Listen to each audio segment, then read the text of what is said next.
एक बार एक पिता ने अपनी बेटी की सगाई करवाई। लड़का बड़े अच्छे घर से था, इसलिए माता पिता दोनों बहुत खुश थे। लड़के के साथ लड़के के पूरे परिवार का स्वभाव भी बड़ा अच्छा था। पिता को अपनी बेटी की शादी अच्छे घर में पक्का होने पर राहत भी महसूस हो रहा था। शादी से एक सप्ताह पहले लड़के वालों ने लड़की के पिता को अपने घर खाने पर बुलाया। उस लड़की के पिता की तबीयत ठीक नहीं थी, फिर भी वे ना न कर सके। लड़के वालों ने बड़े ही आदर सत्कार से उनका स्वागत किया। फिर लड़की के पिता के लिए चाय आई, लेकिन शुगर की वजह से लड़की के पिता को चीनी वाली चाय से दूर रहने के लिए कहा गया था। पिता अपनी लड़की के होने वाली ससुराल में थे, इसलिए उन्होंने बिल्कुल चुप रहकर चाय अपने हाथ में ले ली। चाय की पहली चुस्की लेते ही वो चौंक से गए। चाय में चीनी बिल्कुल ही नहीं थी और इलायची भी डली हुई थी। वो सोच में पड़ गए कि ये लोग भी हमारी जैसी ही चाय पीते हैं शायद। जब दोपहर में उन्होंने खाना खाया, वो भी बिल्कुल उन्हें उनके घर जैसा।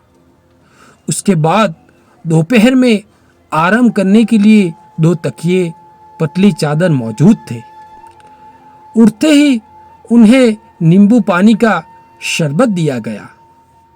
वहां से विदा लेते समय उनसे रहा नहीं गया तो वे हैरानीवश पूछ बैठे, श्रीमान जी, मुझे क्या खाना है, क्या पीना है, मेरी सेहत के लिए क्या अच्छा है या डॉक्टर ने मेरे लिए क्या वर्जित किया है, ये परफेक्टली आपको कैसे पता है?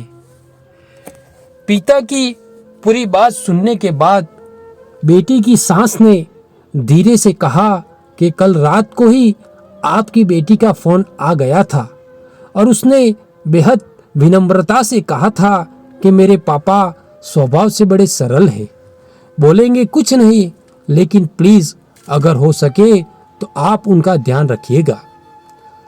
पूरी बात सुनकर पिता की आंखों में पानी भर आया। लड़की के पिता जब अपने घर पहुंचे तो घर के ड्राइंग रूम में लगी अपनी स्वर्गवासी मां के फोटो से हार निकाल दिया।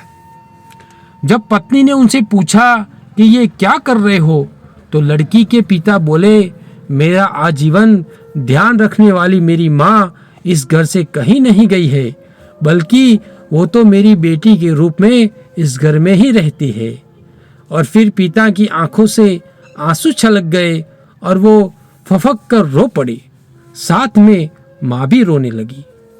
दुनिया में सब कहते हैं ना कि बेटी है एक दिन इस घर को छोड़कर चली जाएगी, लेकिन बेटियां कभी भी अपने माँ बाप के घर से नहीं जाती, बल्कि वो हमेशा उनके दिल में रहती है।